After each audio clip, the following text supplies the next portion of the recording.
Welcome to ACF Chefs Forum.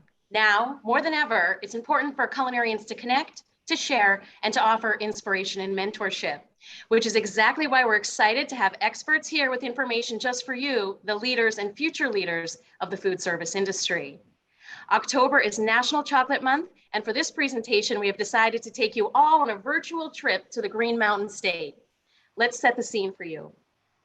Steeped in natural beauty, Spruce Peak is Stowe, Vermont's only slopeside destination, featuring luxury accommodations and year-round recreation. It's a place to discover all manner of passions, from alpine skiing and snowboarding to mountain biking and fly fishing, from rounds of golf on the mountain course to course after course of mouth-watering fare. Spruce Peak has something for everyone. The resort offers 250 beautiful guest stay options, including the Lodge, a luxurious 4-diamond resort at the center of the village, the large luxury rental collection, and the highly coveted Spruce Peak penthouses. Each guest stay experience at Spruce Peak is designed to feel like it's truly part of the mountain.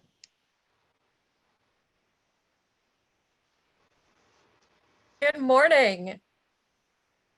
I'm Jennifer Almeida from Massachusetts ProStar, and I am happy to welcome all of you to today's Chef's Demo, and a big welcome to New Hampshire ProStar as well. I hope you are ready to be inspired and to learn about chocolate. I know, I can't wait. During this presentation, we will be taking questions for the chef live during this webinar as we are able. Please be sure to use the chat function to collaborate with the other chefs and students tuning in, and the Q&A function to post questions to today's featured chef. Okay, let's get this discussion going on the chat. Please let us know where you are tuning in from today. And we are excited to have such a talented pastry chef here to inspire us. A little background about today's featured chef. Starting her culinary education as a high school culinary student, Chef Jessica Quiet is a graduate of the Baking and Pastry degree program at Johnson & Wales University. Chef Jessica has previously worked for the Charles Hotel in Massachusetts, the Disney Swan and Dolphin Resort in Florida, the JW Marriott in Minnesota, and many ACF members will be very familiar with this property, the Orlando Marriott World Center Resort. Now, in her role as pastry chef at the spectacular lodge at Spruce Peak, Chef works hard to bring her knowledge, experience, and passion to ensure each guest has a unique, special, and delicious New England-inspired experience. Now, I'll pass it back to Jackie to kick off today's session. All right, well, thank you, Jen. Again, I'm Jackie Prestinger, American Culinary Federation's Director of Strategic Partnerships, and I was thrilled to be able to attend a 3-day Taste of New England weekend experience last month at the Lodge at Spruce Creek and enjoy Chef's spectacular desserts. So at this time, I'm pleased to pass the presentation over to pastry chef Jessica. Thanks for being here with us today, Chef. Thank you so much for having me. I am so excited to be here. Thank you so much for the lovely introductions. I think that this is a fantastic opportunity to showcase one of my personal favorites. I love chocolate. So here today, we got a lot of information to cram into a little less than an hour. So I'm going to do my best. So we're going to jump right into things. So we are going to be doing the art of bonbon making. So that is where we start with polycarbonate shell. It's a little acrylic mold. So this is going to be the goal of what we're going to be making today. And if I sneak it in, I'm going to do a little chocolate decor. So let's dive right into it. The first thing that you want to do when you're making a bonbon is you want to make your ganache. So because we are here in Vermont, my ganache is going to be a maple creamy ganache. So I have my induction burner here. I'm going to put in my 250 grams of heavy cream. And then right here, I have 70 grams of glucose and 60 grams of maple syrup. Maple syrup is what Vermonters are known for. So this is a grade A maple syrup. So usually the higher the quality, the lighter the color is, the darker, the lower the quality. So I'm using the lighter quality today. So with you want to do sweeteners with ganache. So we're going to let this cook for a little bit. I'm going to talk about the maple tree. Sap that comes from the maple tree is about 2%, and that's pure sucrose. So what we're going to do is when the process of making maple syrup, they boil the sap till it's about a content of 66%. Through this process, they remove water. It creates the Maillard effect and Maillard browning and some inversion, and it controls, you know, it's a whole process of controlling the temperature and everything, thus creating maple syrup. So we're using the grade A Vermont maple syrup today. So what I'm going to do to make the ganache is I'm going to heat these 3 ingredients together. And on my induction burner, it should take fairly quickly. We'll crank up the heat here. And in my bowl, I have 465 grams of dark chocolate. We use the 60% Calibo here. So I find that that makes a very nice, strong ganache. So let this come up to 10. Here. So once I pour the hot cream mixture into the chocolate, you'll see I'm gonna let it set a little bit. That's to start to melt the chocolate chips. So by letting it set for just about 60 seconds, then I will be able to use my whisk and really form and merge that chocolate in there with that cream. So right here, we're slightly just starting to get a boil. That's what I'm looking for. So now I'm gonna pour this hot mixture over the chocolate, and I'm gonna walk away from it. We're gonna let it sit there. We don't have to agitate it just yet, because by letting that hot cream sit there, that's gonna start to melt those chips. If you rush it, then you might run a risk of getting little specks in your ganache, and we don't want that. So we're gonna let it sit there for a minute. So next, we're gonna start the process of painting the molds. So I have all of my cocoa butters right here that I melted. So we're gonna move them here. We're gonna get a piece of parchment paper. And this is to make sure that your table stays nice and clean here. So we're gonna put the mold on here. Grab my final color. So now I'm prepared to paint the mold, but I wanna come back to my ganache here. So you wanna start to stir it right in the center, and then you're gonna work your way outwards. So we're gonna stir right here, and then start to bring in all of that extra. Chef, this is Matt, the producer. I'm going to interrupt real quick. Can you hear me? Yes. All right. So I'm going to talk to our camera folks who are operating the mobile devices real quick. I don't want to interrupt your presentation. You can keep going. I'm going to recommend that both of them switch to cell networks. I think they're on the Wi-Fi and it's just really, really choppy. So I'm going to recommend that they switch over to cell for the rest of this presentation, if possible. So after we add the hot cream, we emulsified it using the whisk. You'll see a lot of people use rubber spatula. I always use the whisk because it fully incorporates that ganache. It fully emulsifies that ganache. I add in the butter now once it's cooler, because adding the hot cream to the chips will cool your ganache immediately. Butter is ideal in ganache as it creates a softer fat that melts at a lower temp than cocoa butter does. It should always be unsalted butter. And that helps to make a nice creamy ganache that's not going to break. And that's what the glucose in the butter does to the ganache, is it helps it so that it doesn't break. So if you can see on this camera here, it's a nice, shiny, elastic ganache. So that is what we are looking for. So now when you let that rest, I'm going to walk right over here. You always want to use plastic wrap to cover it. You don't want any additional moisture in the air to get into that ganache, because moisture is the enemy of chocolate. So we are going to let this set while we paint our mold. So now we are on to painting of the mold. So I got my cocoa butters here. I went ahead and pre-melted them in there. You do not want the cocoa butter to be too hot. You want to apply cocoa butter between 90 and 94 degrees Fahrenheit. If it's too hot, it won't properly crystallize, which is what the airbrush is going to do here. You'll see you can have it a little bit hotter, but the airbrush is going to be doing that pre-crystallization as it comes out of the airbrush. That'll be helping to cool it down. So when I'm doing bonbons, I like to do splatter technique. So splatter technique, and this is why I say use the parchment here. Dip your hands in and flick it of the wrist. So I usually just go front ways, sideways.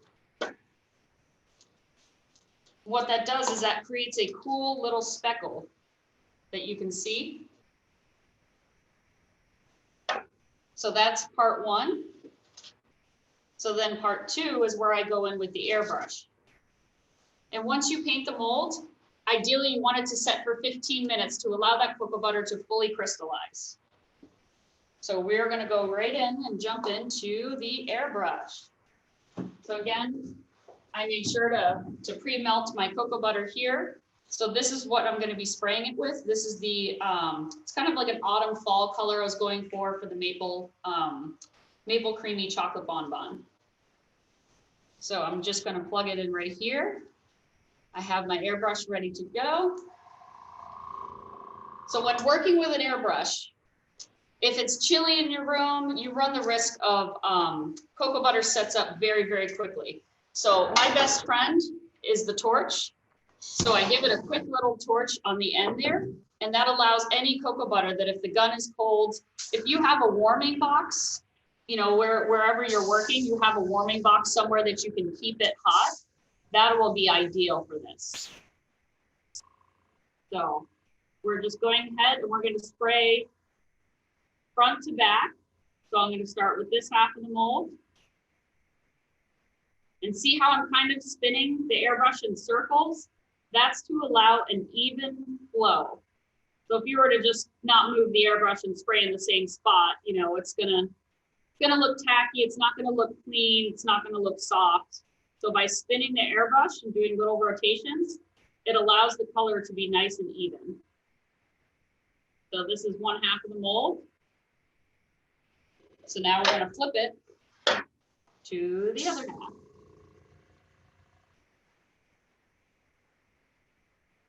So just getting nice, even color flow. And again, this cocoa butter is 94 degrees Fahrenheit. So it's not too hot, not too cold. If it was too cold, it would not even come out of this gun. This gun is very sensitive.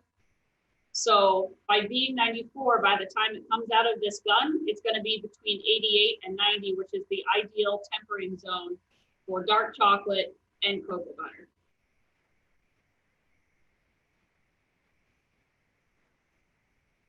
I just like to go on through the sides, you know, just to make sure I get everything. And that is it. So that is the painting of the bonbon. So now I'm going to move it, follow you, and then I'm going to let it dry. So if you want to zoom in on that, that's just a little splatter color there. So now that cocoa butter is going to set up. So while that cocoa butter is setting up, now we're going to focus on tempering chocolate. So this in the industry, when I'm doing chocolate and if I don't have a chocolate tempering machine necessarily, and I'm doing this really fast and I need chocolate, I need garnishes right now, this is my go-to method. So there's three main different methods for tempering. So this one that I'm going to show you is called, it's a kind of a morph between incomplete melting and seeding. So I start out with, chips are already tempered. So if you're starting out with untempered chocolate, it's going to be a whole different process, but we're using tempered chips today. These came from the manufacturer already tempered. So we know that we have certain temperatures that we have to go to. So I'm going to throw this in the microwave here. And this is my quick go-to. We're going to add, let's do 1 minute. We're going to start with 1 minute. I'm going to plug in my best friend here. And by best friend, this is my best friend with chocolate tempering. This is my RoboCoupe burr mixer.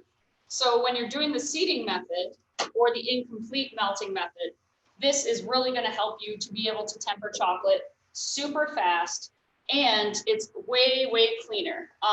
If you're doing the tabling method, you have to have a dedicated, I mean, in the kitchen I'm in right now, you see I got a nice marble. This would have been perfect for doing the table slab method, but we're going to keep it clean and we're going to keep it quick today. To something, if you're in your own kitchen at home, you know, it's really easy to just melt the deli cup, burr mix it, and then you know that you're good. So the process of tempering chocolate, there's three things: temperature, agitation, and time. So the temperature is very, very important. When you're melting it, you do not want to get it too hot. You do not want it to be any hotter than 120, 130. You're toast at that point. You want to keep it below that. And then this is what creates the agitation, because agitation is movement. And movement is what's going to form those crystals. Check on that. Needs a little bit more. We'll do 2 minutes. So that's what's going to create the formation of the crystals in the chocolate. And that's what's going to get you a really, really good temper and it really quick. If you bloom chocolate, if you ever see chocolate that has streaks and everything, there's 2 types of blooming. There is fat bloom and there's sugar bloom. So sugar bloom happens when you store your chocolate or your bonbons in an environment that has moisture. So moisture, the second they hit that bonbon, you're going to see these streaks of that. That's a sugar bloom. Fat bloom always occurs when you do not temper the chocolate properly. You didn't form V crystals. You didn't just do the process. Your chocolate got too hot. It got too cold. Crystallization wasn't achieved. So if you ever see streaking, you'll know what happened. And that's why when we temper chocolate, you always see people, they dip the knife in it and you let it sit out. And if in 60 seconds, you see that chocolate sets up beautifully, it's got shine, you know you're in the clear. But if you instantly see streaks, you know you got a problem. You got to start the whole tempering process over again. So we're going to check on our chocolate. So this is more so what I'm looking for here. So see, it's an incomplete melt because you still have those chips. Now those chips, the fact that they came tempered already from the company means that they already have crystals formed in the chips, which is going to help me with tempering. So it makes my job a little bit easier. So I'm going to temp this right now to know where I'm starting at. And I like to go from the bottom because, you know, it's hotter down here. So already we're at 122. So we're perfect. So now that's going to help me too to know how many chips to add. So I got my chips here. Now again, we are trying to get this chocolate down to 90 degrees Fahrenheit. So the process of tempering chocolate is basically, in a quick nutshell, is from going hot to cold to working temperature. So you want it to be 122 degrees Fahrenheit. You want to bring it down to 81 degrees Fahrenheit, which is what I'm doing by adding the chips. And then you want to bring it to your final working temperature of 90 degrees.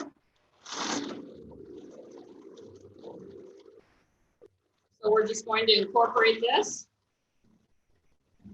And I can feel too with my hand in the deli cup if it needs more chips right away. So this is seeding. The burr mixer is adding the agitation that's going to form these crystals. And seeding is really good because if you do the process correctly, you get all of your temperatures right, this process will give you form V crystals, which are the perfect crystals to get when you're tempering chocolate. And then you'll see too, when I'm burr mixing, make sure not to incorporate air. You do not want to get air bubbles in this chocolate. So I'm keeping the burr mixer kind of below. I bring it up a little bit and I'm spinning all the time because I want to make sure that I'm spinning, getting all these chips and really agitating it. So now we're going to temp it. We're going to see where we're at. We are at, let it think, we are at 89.9. So that is the ideal temperature we're looking for. So we're going to get rid of this guy here. We have tempered chocolate.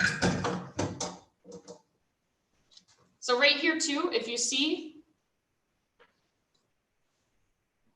when you stick your finger in it and let it drip, you see how it holds its shape. Now, if instantly your chocolate falls and it's just liquid, then you know right off the bat you have an issue. So one of the other techniques that I like to too, say you don't have a thermometer readily available. If I'm tempering and I'm really, really quick, I've been doing this for a little bit. So one of the most temperature sensitive parts of your body is right here, right below your lip.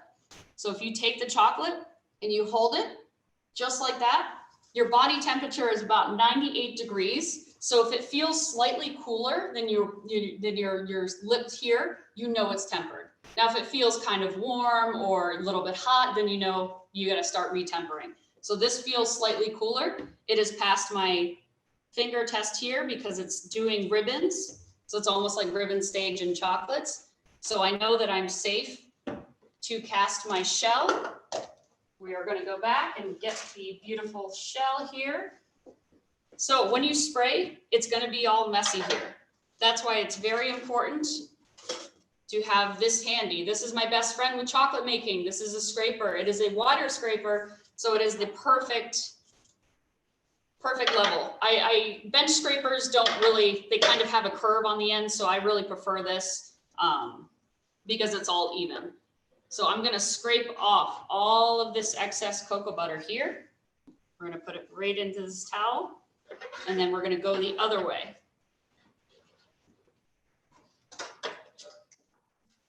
So now everything's clean. We're really gonna get into this here. So when you scrape, you still have all of these remnants, right?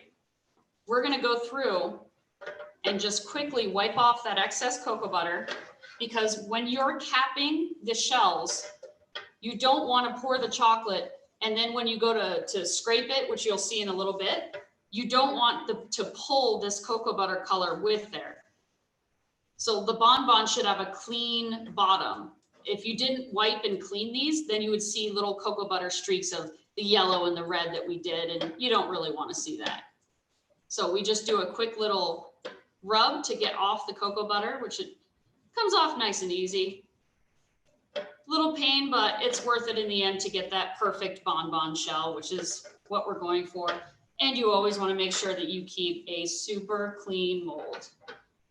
The cleaner your mold, the better your final product will be. You want to get that shine, you want it to be beautiful. So that is what it'll look like. So we just got a cool little egg thing. This is kind of like a lemon mold here. I thought it was kind of cool. So now we'll get into filling the mold. So you'll see a lot of people use a ladle.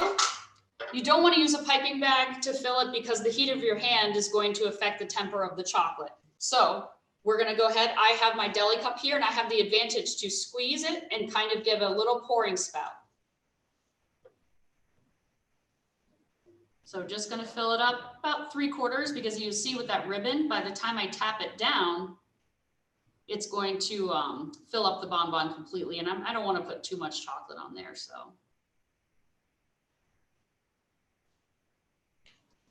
So typically you want to have a vibrating table, a vibrating station.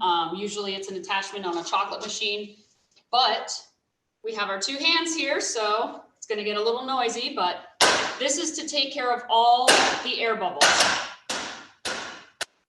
You can see here, you see all these air bubbles that are starting to come out. All of them start to come up.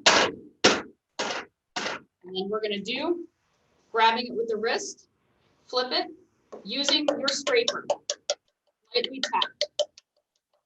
Let the chocolate fall. And then you have to go half and half, I call it. So you can't just scrape the entire thing off. You would not get a clean shell. So by doing this, now I can go the other way. So you see that Anders there? So see, now it's getting cleaner. I'll do one more tap. And again, do the half and half. So I'm going half, half, half. Clean, then I can go all the way.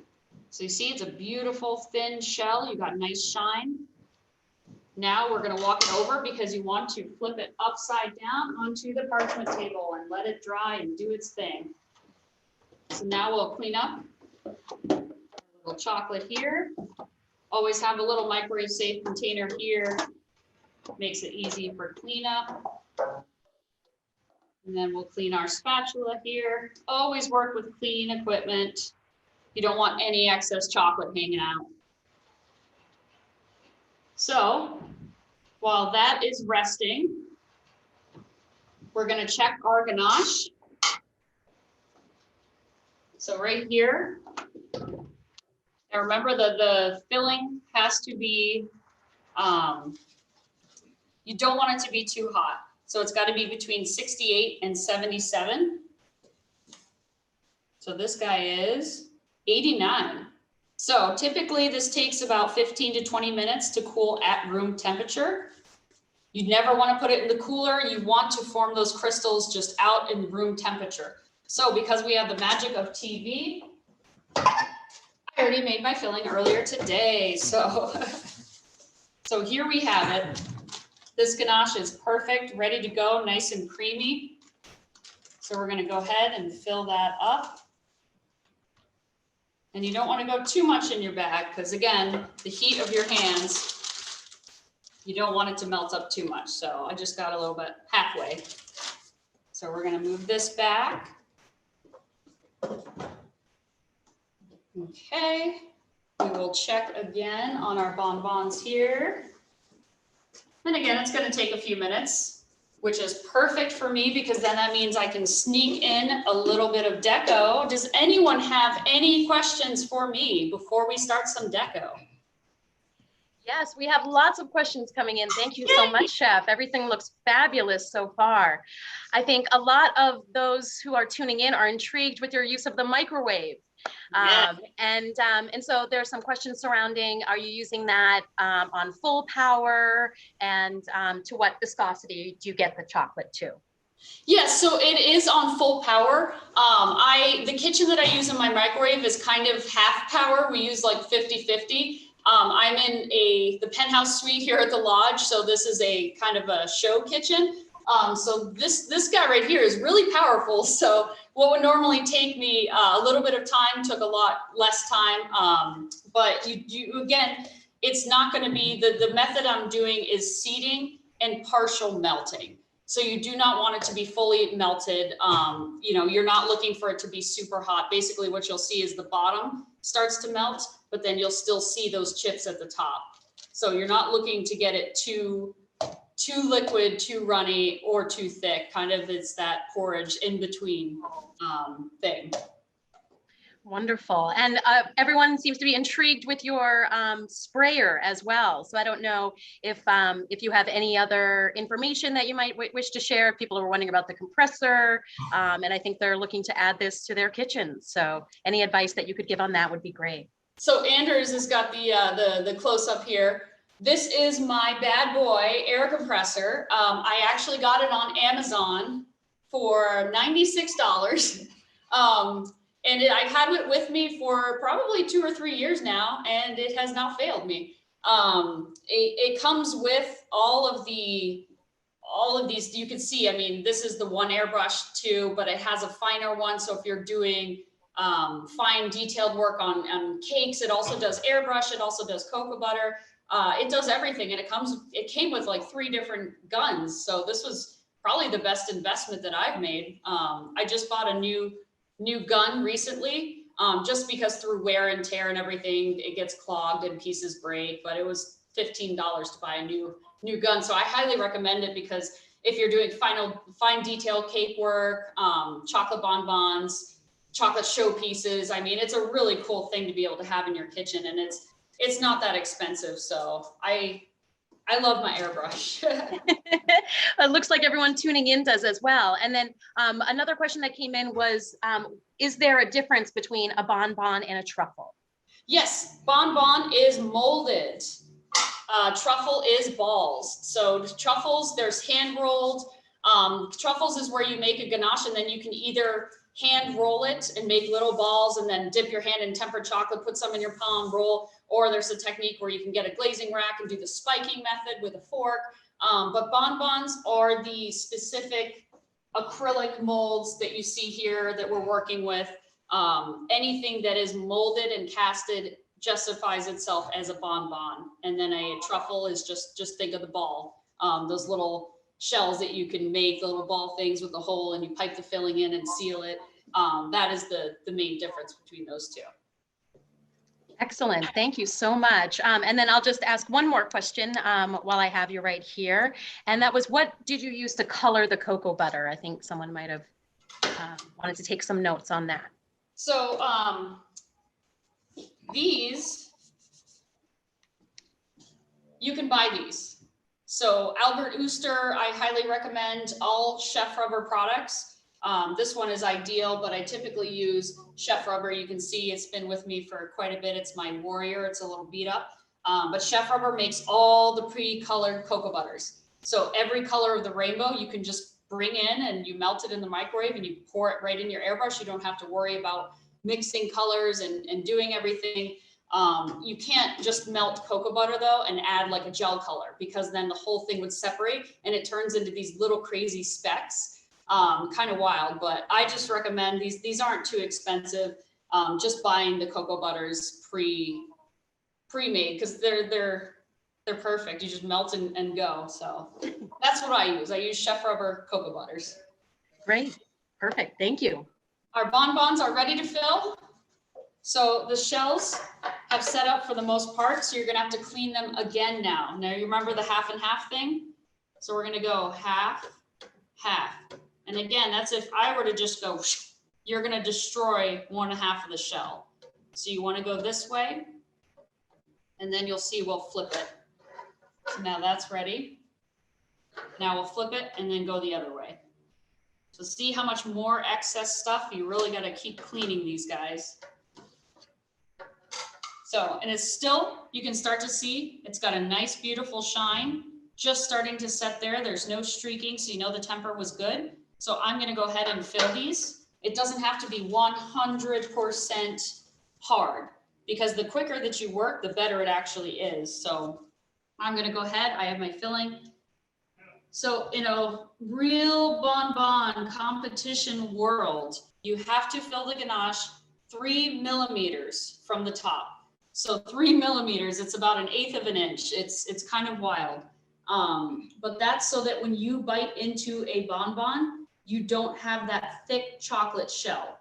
You know, if you bite into it and it's like, oh, wow, that has a really thick bottom, what's going on? It's because the person didn't fill enough ganache in there. And then you don't want it to be too full.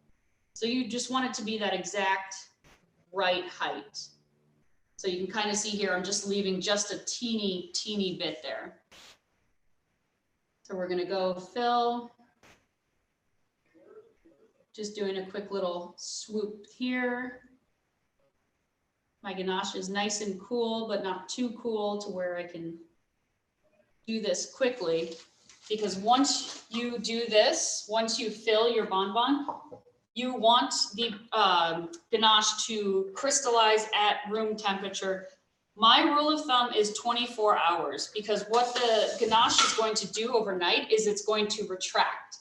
So if I were to just fill it up right now, which I'm going to for you guys, but in a perfect world, you want to cover this with plastic wrap, let it sit for 24 hours, because when it contracts, it's going to fall a little bit. And then you want to avoid the possibility of trapping any air bubbles, because if you're doing long-term storage for the bonbons, you do not want to get air bubbles, because air bubbles are going to introduce bacteria. It's going to decrease the shelf life of your bonbon, and we want to get a good 3 to 4 weeks out of this. So imagine 24 hours has passed and these are perfectly crystallized, perfectly ready to go.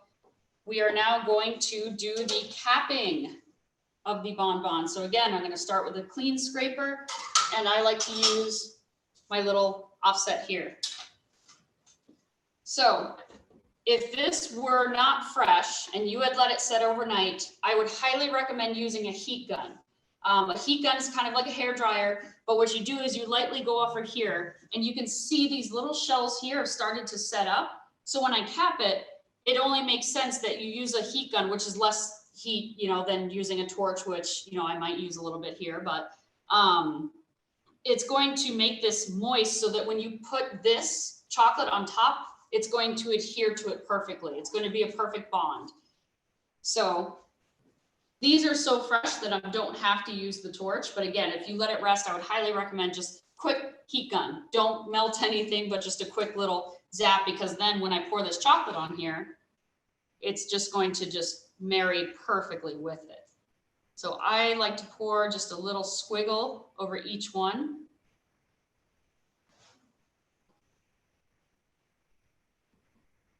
Once I get the squiggle done, I give it a tap. That allows the chocolate to flow into any areas that could be gapping, you know, to avoid those air pockets that we don't want. One more tap for good luck. Ah, look at those beauties. That is what we're looking for, and we want to clean molds. So let's scrape the sides. Chocolate can be messy, but if you work and clean as you go and always have your scrap bucket, as I call it, then you will be safe. So right away, we're going right into the scrap bucket. And I like to use microwave safe so that I can remelt it later, whereas I don't have to worry about trying to get it out of a metal bowl, which can be fun sometimes. So again, I'm going to clean my scraper here. Make sure everything's clean. Okay, so that's ganache is done.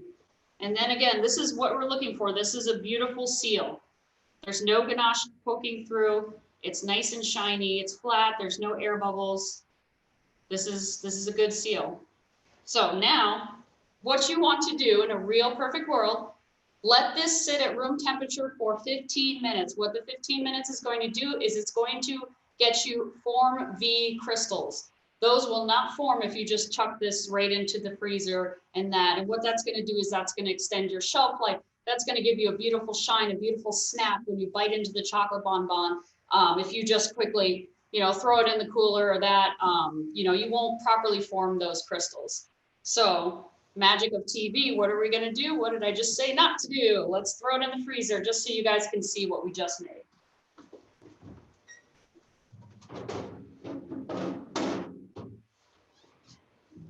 All right. Who wants to make some chocolate shavings? We can do those. Is there any other questions right now? Yes, there's many questions coming in. One of the questions was about what are some of the common mistakes that you might see that hopefully some of the chefs and culinary students can avoid when it comes to working with chocolate? So someone who's just starting out, are there any things that you might advise for them to avoid doing specifically? Probably the most common thing that I see is just tempering mistakes. And the reason why I wanted to show you guys my method is just, I've been doing chocolate work for 10 years now. And when I first started at the World Center Marriott, we didn't have a chocolate machine yet. So I was actually tempering everything by hand. And so I was getting big Cambros and, I learned the burr mixer trick with the seeding. And that's why I kind of wanted to share for beginners, for somebody that just wants to get into this and practice. That's why I showed the tempering method that I do, because it's kind of a foolproof, it's quick, it's clean, and it kind of gets you to understand that process of, okay, chocolate tempering is getting it from hot to cold to working temperature at 90. It kind of opens you up to that. And if you get that down, then you can move into more advanced, I understand the concept. But the biggest thing is just people not getting the right temperature and just not having fat bloom, not tempering it properly, not getting the chocolate to have that hard snap. That's why I highly recommend this too. Amazon, yay! So this is an infrared temperature gun. So this is even helpful to me nowadays. This will make it so that you are foolproof. All it takes, you just microwave it. It's okay. Okay, I want to check where I'm at. Okay, I'm sitting here. I know that I'm probably out of crystallization. I can redo it. And that's kind of the biggest thing, is just not rushing it. A lot of what you see today, because it's a quick class, it's kind of the magic of TV, is it's like, oh, we're rushing it. Never rush chocolate. Take your time, really focus on that tempering. Never try to go too quick, because if you ruin the tempering process, you're going to ruin all the time you spent painting your bonbon molds, all of the decor, the sheets that you painted, acetates. Really just take your time and focus and study, read. There's a lot of great resources and books, and that's kind of what I did, jumped right into it and just researched it myself and worked with some really talented chefs. And luckily, I had all the problems that I've had with chocolate in the past 10 years were from a mistemper. So that's kind of my insight there, is really take your time and focus and make that temper good. So no, right now, certainly important advice. Thank you. Yeah, we're gonna do some quick shavings. I do a lot of shavings here. And I got the nice little metal table here. So I poured my tempered chocolate here, got my little offset. So really quickly, we're gonna spread it on here. I take my two hands, and what that does is that allows even pressure on the offset. So I go side to side, then I go up to down. So see, I want it to be as thin as possible. So the thinner, the better it's gonna get you. You know, you don't want a thick chocolate shaving. You want it to be light and crisp and be able to garnish it on your glasses or your mousses. So I keep going until you'll see the chocolate starts to get a little bit thicker on you. And that's when you can see right there, you see it starting to get super thick. So now, my best friend here, we're gonna go side to side.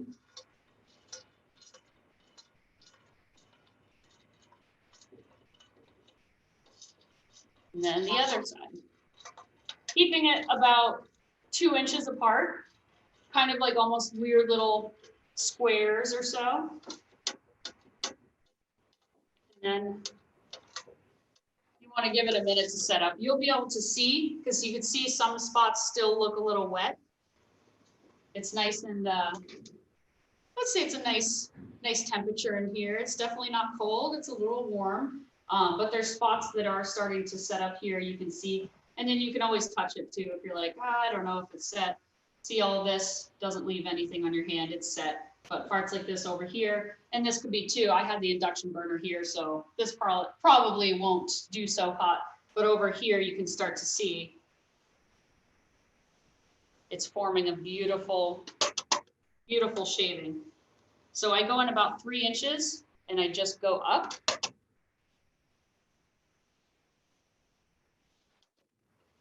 And that's the shaving. And then we can go a little bit faster because once it starts to set up, it's going to get really hard. But we are good now.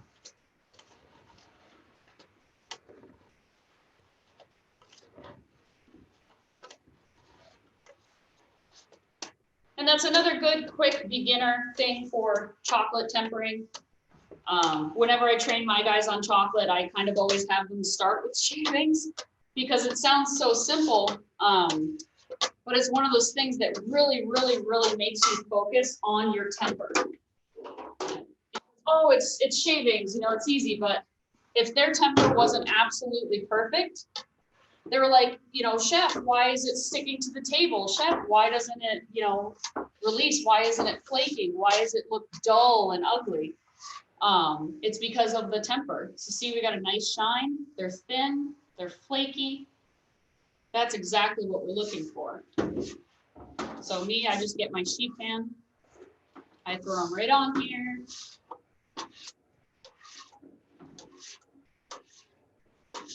And then I just separate it out because you don't want the weight of anything to crush it. You want to keep it nice and fluffy. And that's some shavings. Can we check on our bonbons yet? Do we think they'll be ready? I cheated. I made some more ahead of time if you want to look here. These are just some little octagon guys. Again, it's the Maple Creemee, but it's just showing if you wanted to do the splatter technique all the way and just seal it with chocolate. But I cut one here, and I don't know if you can, Anders, to show how thin that shell is.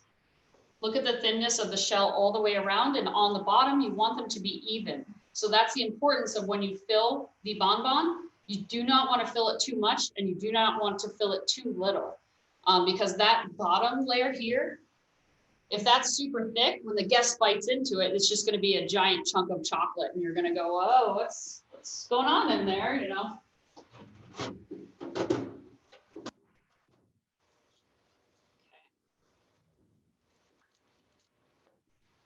So you can always tell too by looking at it. You can kind of see if the colors are starting to release or not, or if they look a little stuck. So what I do is I always crack the mold from side to side, and you can kind of hear it too. Then I take a tap. So that's just to show that some of these will come out, but that's what you're looking for.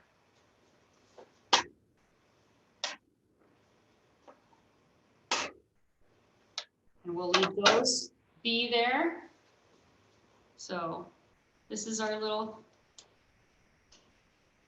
quick bonbon session here.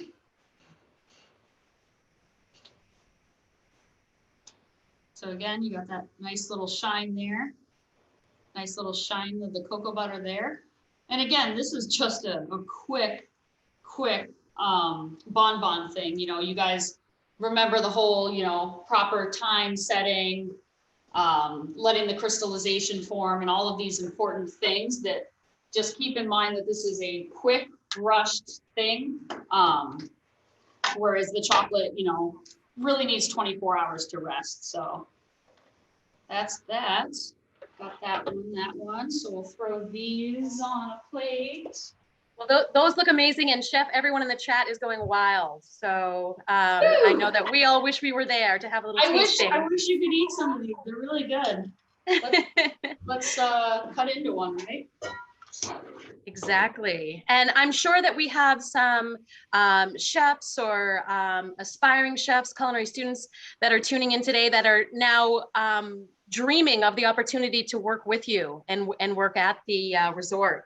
So if that is the case, how might someone be able to reach the hotel? Is there a website that we can put in the chat? So I can make your dreams come true. I'm actually going to have Anders here walk over and show you the view that I'm looking at right now, in case anybody's interested in joining to work here at the lodge at Spruce Peak in Stowe, Vermont. He's going to show you just what I'm staring at right now. Oh my gosh. We are approaching, if not at peak foliage. So that can be your scenery every single day. They also include complimentary ski passes. So if you want to be staring at it during the fall and ziplining on it and then skiing during the winter time, this can be yours. So we are accepting all positions. I am hiring currently on my pastry team. I would love to have some aspiring pastry cooks. We're really looking for a lot of positions here at the hotel. www.sprucepeak.com. We also have Instagram, we got Facebook, and then there you'll be able to see, we're actually a Hyatt property, so you'll be able to see all of our current positions open there. If joining us here at the property is something that interests you, I definitely recommend it. You know, if you're young and you're aspiring, it is a great thing to travel and go see new places. I mean, I'm born and raised in Vermont, and I went to Boston, I went to Orlando, I went to Minnesota, and it just opened me up to working with so many different talented chefs. And it really just helps to grow your career. So I highly recommend it. And we'd love to have you be a part of the team and eat this chocolate in real life. Somebody's got to help me eat it. That is amazing, and that view is incredible. Oh my word. Isn't it great?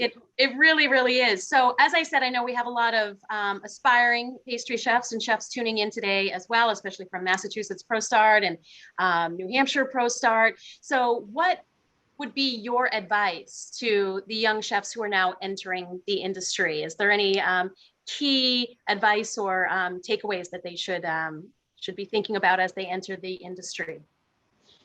So kind of, you know, I hate to be the same repeat, but working at different places. Some of the most talented chefs that I worked for, you know, they went to college, they took the classes, but the majority of their strength and their knowledge came from working in the industry and working with different chefs. Do your research, look at different properties, look who the head chefs are, look who the pastry chefs are, research them and their background, and kind of, because by working at different properties, it really opens the doors to future things.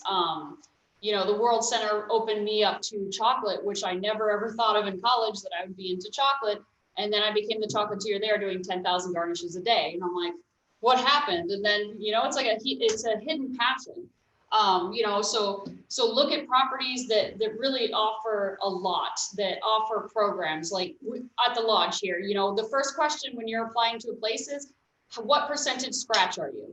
And what that means is how much of your product are you making in-house versus how much are you bringing in?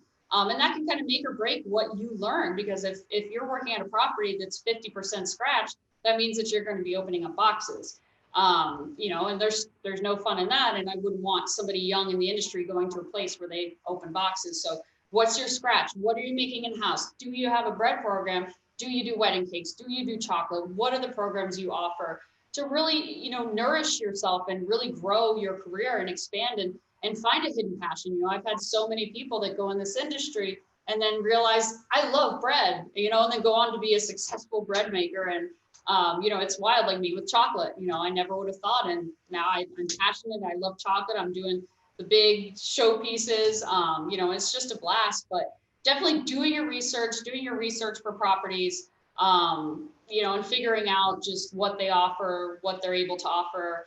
Here, we do everything in-house for pastries. So I'm very proud to say that.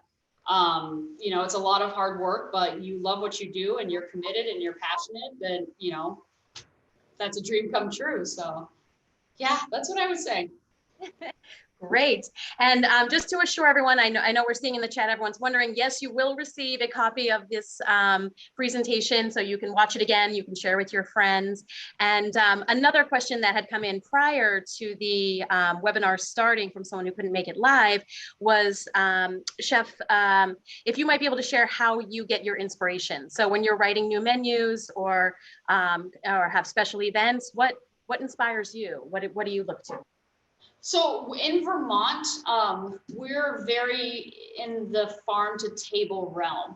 So what I initially do is I look at what we source locally, and that kind of inspires me. Like for the Taste of New England, right? I was looking at all these different vendors, and I found a local raw honey company, and it was Caledonia Spirits.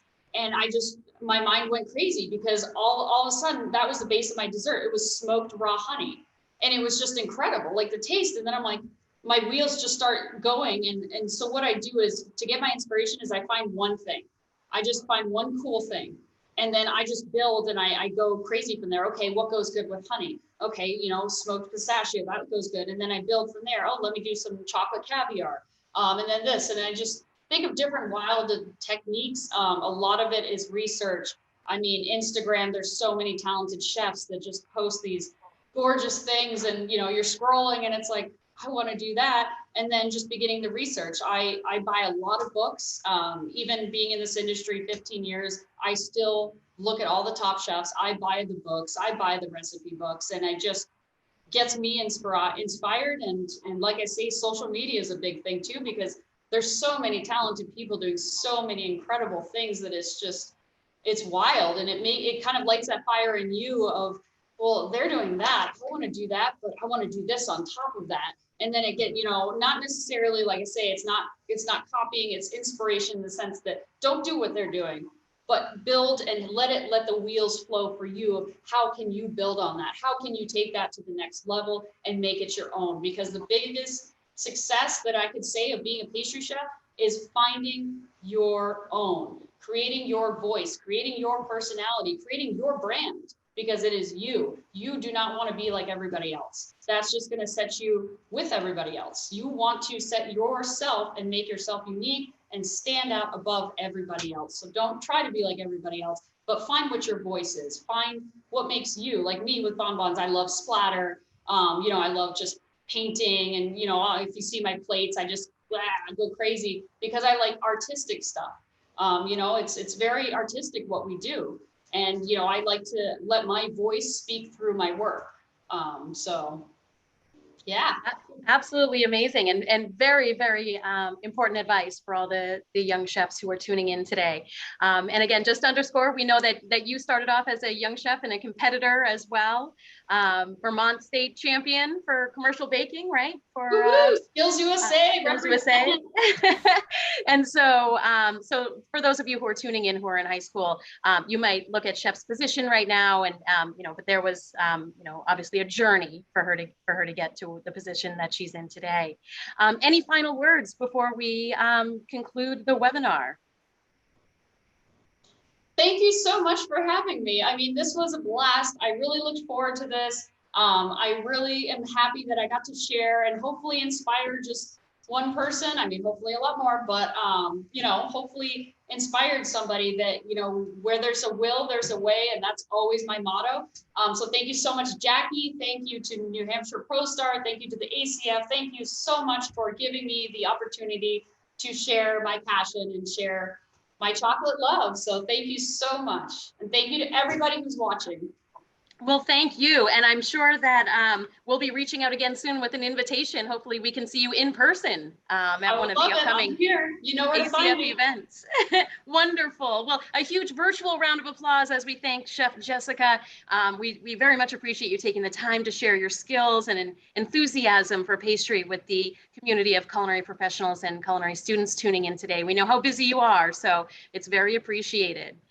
For those of you tuning in, please be on the lookout for a survey that you'll receive this week, which you'll need to complete in order to earn your 1 ACF continuing education hour. We hope that you'll join us for our next webinar, which will be on October 13th, as we take you on a virtual trip to Chicago to learn more about laminated doughs and how to make the perfect croissants with Chef Jackie Pfeiffer.